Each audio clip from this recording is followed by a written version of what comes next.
Did it, the books, the bit it, the books, the did it, the books, books. All right, welcome back to I'll Read It Eventually. Today I'm going to be talking about Beau Geste, an adventure novel written by PC Wren. This book came out in the 1920s, 1924, I believe. I wrote it down. Yes, 1924. And it's actually the first in the series. Part of me wants to find the rest of them. Part of me thinks it's going to be really hard to find the rest of them. I don't get the sense that they're in large print runs. And if they're old books, then they're probably going to be harder to find. But this one was really good, so I may end up taking a look and seeing if I can procure those when I'm allowed to buy books again, which I'm not. Um, but Beau Geste, pull it back up there so you can see it again. It centers on the adventures of the Geste brothers. That is how you say that, by the way. It's French, Beau Geste. Um, It's Beau Geste is a term which means a beautiful act. It's literally a beautiful gesture, but it's something like noble or gracious. It's done as an example or as a sacrifice. A number of things it can mean, but it also doubles as a a play on the book because one of the characters, um, he's the oldest of these three brothers, the Gestes, and his name is William, I think, but people call him Beau, playing on what I think must have been a term that was used before 1924, but which was popularized by this book. And so the oldest brother, whose name again I think is William, goes by Beau, and then he has a twin brother who's just slightly younger than him, whose name is Digby, and then their youngest brother is John. Um, and so this book focuses on a pair of mysteries, and then an adventure that the three of them, the three brothers, have together. Um, Come to think of it, that may be why this book appealed to me because I have two older brothers and my name is John. So maybe I was like, it's calling to me. I don't know. But the book functions as a mystery within a mystery within an adventure story. So there are multiple layers. There's a perspective change at one point in the book, and so it makes for a very interesting story because there are always several things going on, and whatever the action is on the page, you can, by the time you've read 40 pages, there are already kind of two plots going on or two subplots. And so everything that's happening, you're kind of trying to figure out as you read, well, how does this line up with that other thing that was going on? And how is this going to help me solve or figure out what was happening in this first piece? And the first two things you get introduced to are mysteries. So the book has two sort of motivating events, two mysteries that are trying to be sort of unraveled by some of the characters, and then that brings about or is related to this adventure that the three Geste brothers go on. So there are two mysteries, like I said. The first one is the mystery of the fort at Zindernuf, which is small outpost, which I don't think is a real place, but which in this book exists in the French Sudan. This book takes place, I think, around 1904, something like that. And so it's an outpost in the French Sudan um, that's held by a contingent of the French Foreign Legion. And at the very beginning of the book, this French major, whose name is Henri de Beaujolais, he leads his troops to go and relieve the fort because it's sent a message that it's being attacked by these Tuareg raiders. And so he takes a column of mule mounted cavalry and he goes to relieve the fort. And when he gets there, this is a spoiler because it's first 10 pages, he gets there and he finds that everyone is dead, but not just dead. Everyone is dead and stood up at their posts with their rifles facing over the walls, as if they were still alive, as if to maybe fool the people who were attacking the fort. And then Beaujolais sends a guy in to sort of figure out what's going on and to open the gates, and that guy doesn't come back. And so Beaujolais goes in after him, and he can't find him. Number one, he discovers, yes, in fact, everyone in the fort is dead. They're all stood up at their posts except for two people. One of whom is laid out real peacefully with his arms folded on his chest, and the other, the commandant of the fort, has been stabbed with a bayonet through the heart and is laying there with a round gone from his revolver and a crumpled note in his hand that says that one person, and I'm not going to tell you who because it's a bit of a spoiler, well, it takes some of the mystery away, but he is holding a note which is a written confession to a jewel theft that's signed by a particular person. Um, and the Beaujolais realizes in looking at this whole situation, whoever stabbed the commandant is not still in the fort. He wasn't killed by one of the people that's in the fort. And so the question is, where's the guy sent over the wall? Where is the person who killed the commandant? Why is everybody dead, right? Why is the commandant dead, for instance? Why is this guy that's laying here dead? Um, what gives, right? And before he can figure any of that out, the fort spontaneously bursts into flame, and all the evidence is obliterated, except for that handwritten note, which is a confession to a jewel thief. And so Beaujolais is telling this story to a friend of his who's in the British Foreign Service in Nigeria. They're both on their way back to Britain. And the guy that he's telling it to goes, "Oh, that letter, I know the person who signed that. I know the jewel. It's like a personal jewel." He's like, "I know who that belongs to. I'm going to go and show this to her and figure out your mystery for you." And so he takes the letter to the woman who is the owner of this jewel. It's called the Blue Water, and he goes and gives it to her and explains the whole story. And she's like, "Well, thanks for telling me," and doesn't go to the police or anything like that. Just he's sort of like, "Well, that was anticlimactic. I thought she'd be super pumped," and he actually is like interested in her romantically, so he's hoping it'll sort of be like, "Oh, my hero."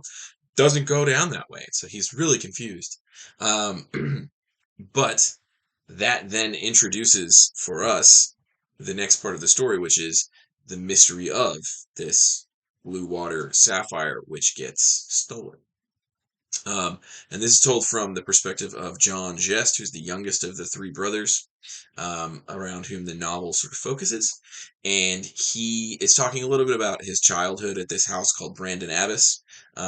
His aunt keeps the three brothers, and then a nephew of hers by marriage, and two other young women who are related to her somehow, but the book never makes it super clear how. They're just sort of like distant female relations. So she's got like six children, teenagers living at her house.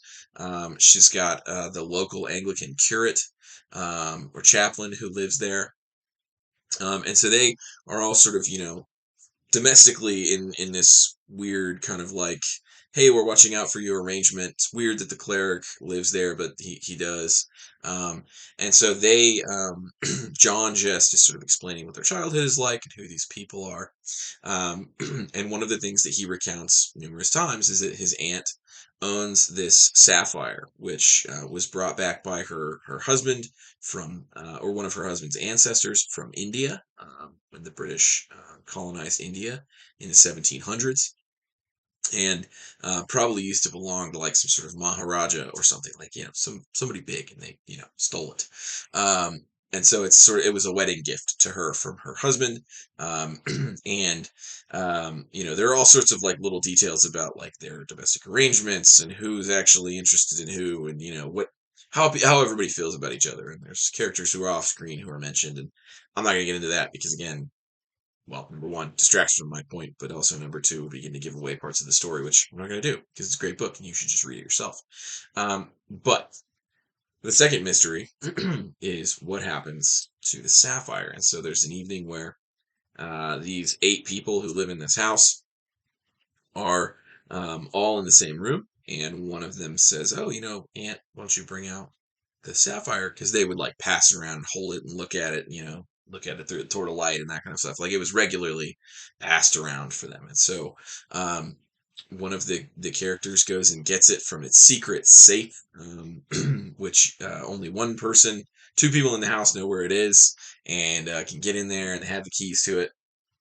They bring it out into this parlor, and when they bring it out into the parlor, they're all sort of looking at it, and then the lights go out, and when they come back on, the sapphire's gone. And they're all still standing there in the room, and the Geste's aunt says, "All right, this is a really funny joke, but whoever has it can put it back in the receptacle that I have for it." So um, one of the characters flips off the light, and they count to 10, and it's still gone. And so their aunt, gets very angry with all of the children because she says, well, obviously it wasn't me. I wouldn't steal my own jewel. And the Anglican curate is like kind of not okay in the head.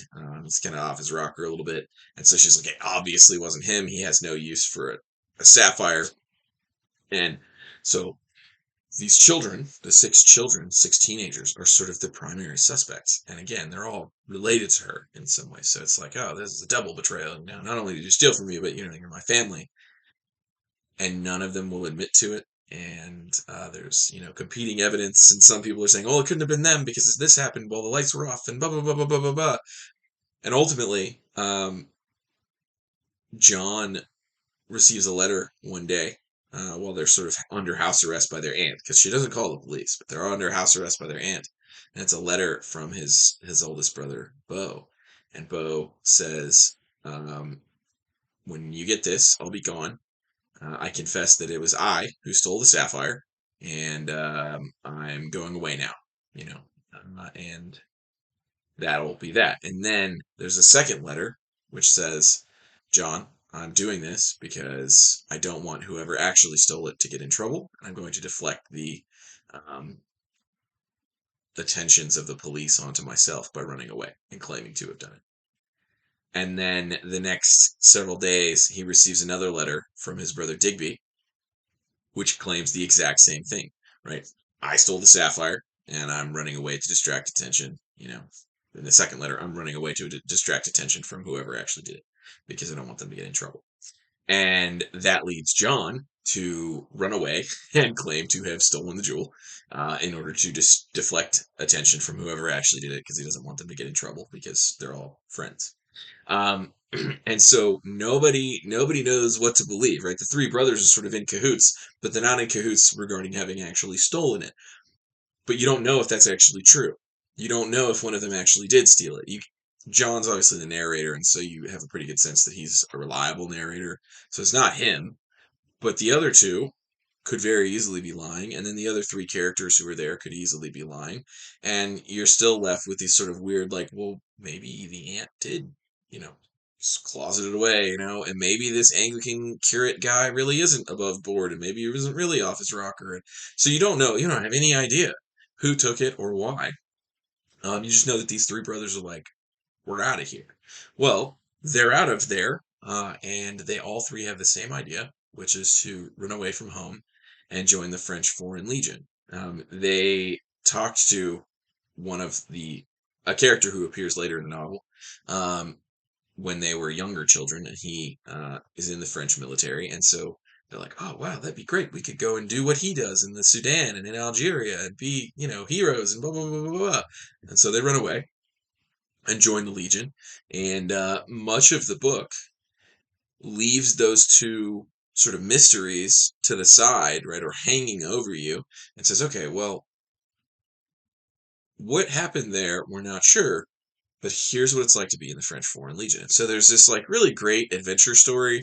They become soldiers and they make friends and they make enemies, and then they go and march into deeper into the Sudan, deeper into the Sahara, and they're fighting Tuaregs and fighting Islamic fundamentalist extremists and all these different kinds of people, and they're trying to occupy desert outposts, and they're fighting all these massive engagements with guys riding camels and carrying crusader style swords, and it's great. I mean, it's just a very like it's like a book. That part of the book is the part where like a teenage boy would be like, yeah, this is awesome. Like they're just like cannons and guns and marching through the desert and being dirty and riding camels and blah blah blah blah. I mean, it's just awesome. It's great. It's a really fun time. It's really good stuff.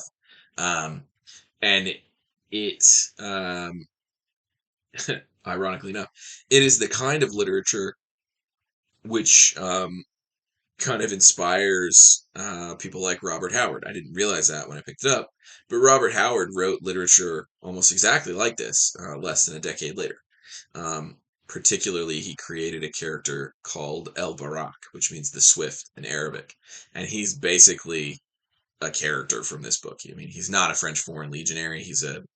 Um, He's an American cowboy turned British agent in Afghanistan, but he's essentially doing the same sort of adventure stuff that happens in Beau Geste. Um, and so, they're in the Legion, and ultimately the book is moving toward a resolution of these two sort of motivating mysteries, right? What happened at this fort at Zindernuf, and then who has the sapphire, and where is it? What happened to it? Um, and there are questions by some of their like fellow legionaries. They hear like, oh, maybe some guys join the Legion because they're jewel thieves and they're hiding out, and so their suspicion begins to fall on them that they have this sapphire that they're hiding in one of their money belts or something. And so they're both fighting Arab extremists, but then they're also trying to make sure that they don't get knifed in their sleep by their comrades, or erstwhile comrades. So ultimately, all of that is resolved, right? Both of those mysteries are solved. You figure out who did what and what happened at the fort and why did it burn down, and where's the sapphire now and who has it, and blah blah blah blah blah blah blah. It's great. This book, uh, it's a real page turner. I could not put it down. I wanted to read it. I was talking, what's that book? Jane Eyre. It felt a lot like that, not in the sense of like being about the same stuff. It's a very different kind of book, but just I wanted to keep coming back to it and coming back to it and coming back to it, and found myself more than once having stayed up later than I intended to because I was reading it. And I was like, I just need to know what happens, right? I just need to see what's next. So it's highly readable. It's really interesting. It's not written in like kind of archaic English. It's not like a different dialect of English. It's very accessible, even for somebody who doesn't do a lot of reading. And it's really interesting. Um, there are maybe some terms that you kind of have to sort of imply the meaning. There's some French terms because they're in the French Foreign Legion, and then there's also some Arabic terms because most of the people that they're interacting with, the local people, speak Arabic, and so there's some terms like that where you either have to have some familiarity with the time period and the time frame and the geographical area. Or at least know something about the French Foreign Legion. But by and large, you can get away with not, I think. Um, it's hard for me to say because I mean I did, but I think you could get away with not knowing any of that and still very much enjoy the book. Um, yeah, I think you could absolutely. So, pros for this book: the mysteries, both of them, are genuinely perplexing. Um, you're reading, about the fort at Zindernof, and I gave a very abbreviated explanation of what happens there, but um, there's even more, bits of evidence. And the French officer, de Beaujolais, he's like walking around and he's checking everything and he's looking at all these different things. And he's rolling over all the possibilities in his head. And he has a sergeant major with him and he's bouncing ideas off of him. None of that works. And then he's telling the story to this other character, George Lawrence, who's in the British Foreign Service. And he's bouncing ideas off him, and Lawrence is bouncing ideas off Beaujolais, and they can't figure it out. And they're like, I have no idea what happened here. I don't know what happened to the commandant. I don't understand why everybody was dead except for one person, and then the guy that did, he ran off, and then the fort burned down, and what was that all about? And where the heck is the guy I sent over the wall, to open the gate for me and never came back? And so just like all of these things, you do not have a solid answer to the question, well, what actually happened here? What's this all about? Um, and both of them deepen. Both of the mysteries deepen over time. Particularly the stuff about the jewel theft, because um, like I said, their comrades in the Foreign Legion keep asking them about it or alluding to it. Or the three brothers will sit down and have these really weird, stilted conversations.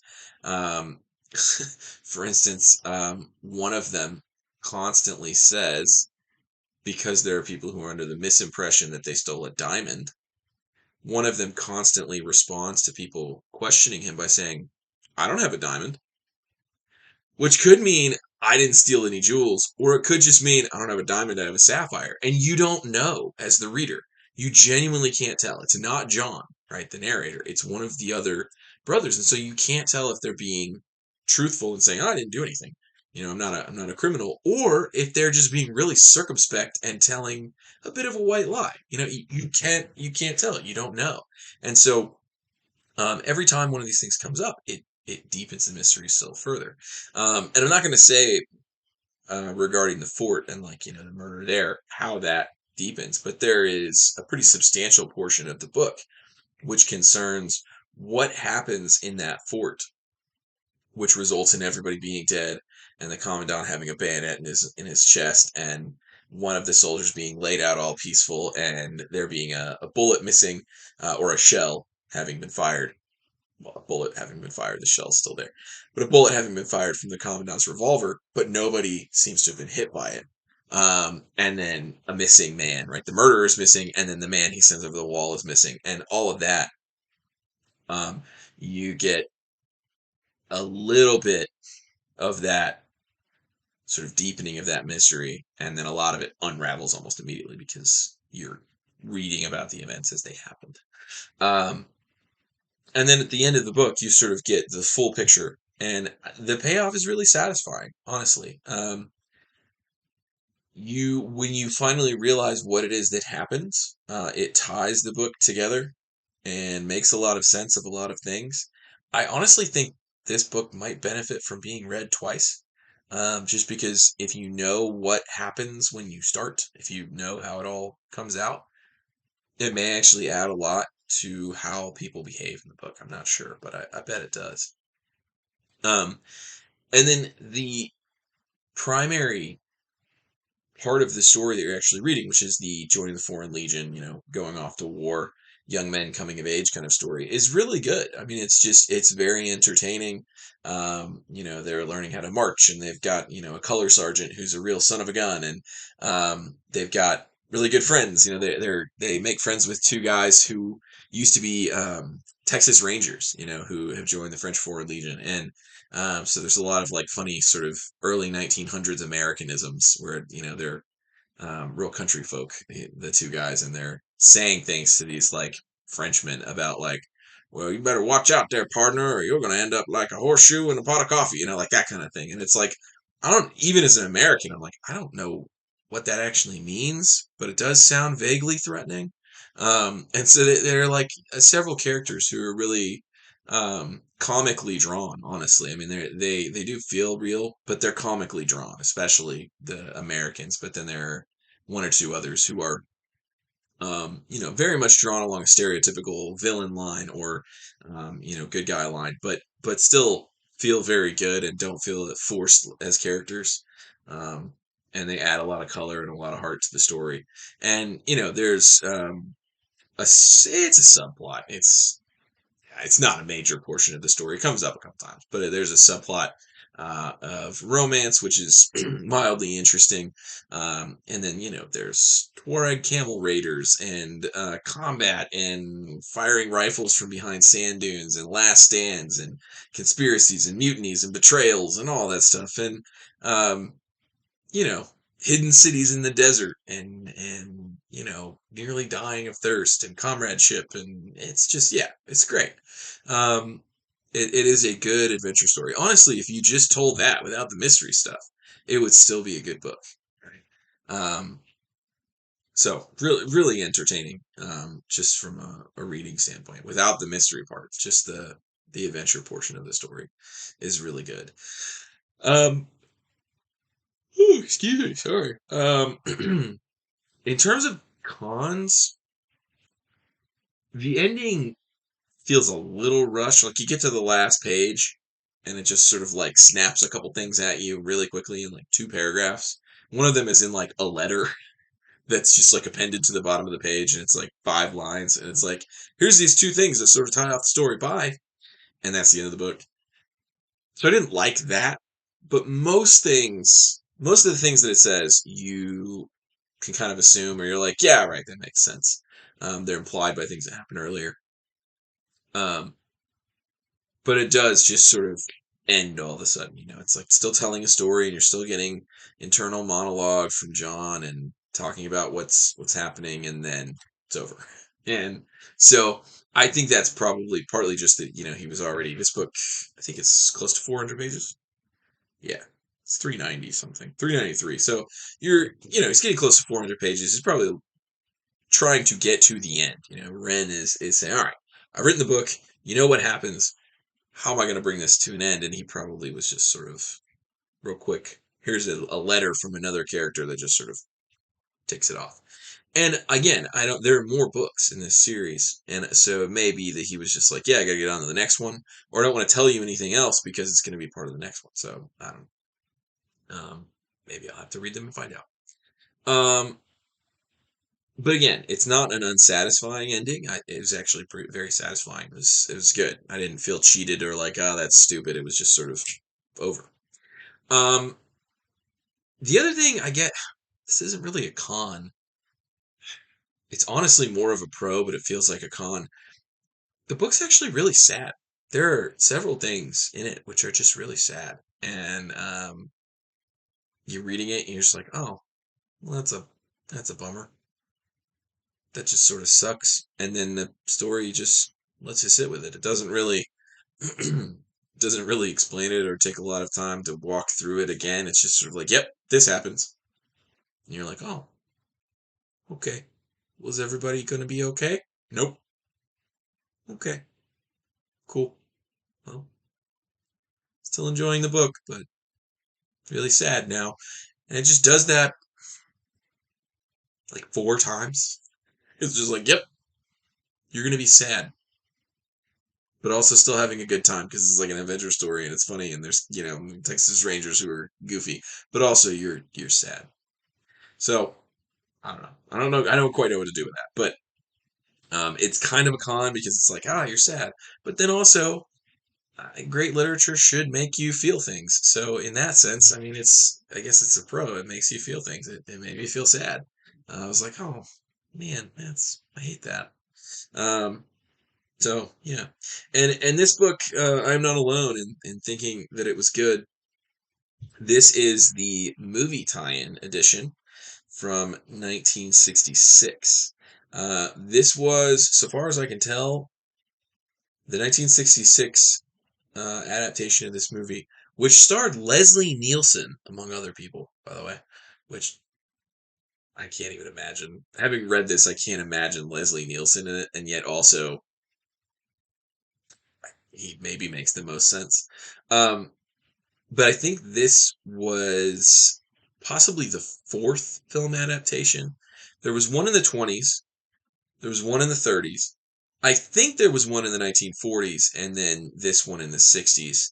Um, I think the one from the 30s is the most well regarded critically, um, but I've never seen any of them. I would like to, but I've never seen any of them. So, um, yeah.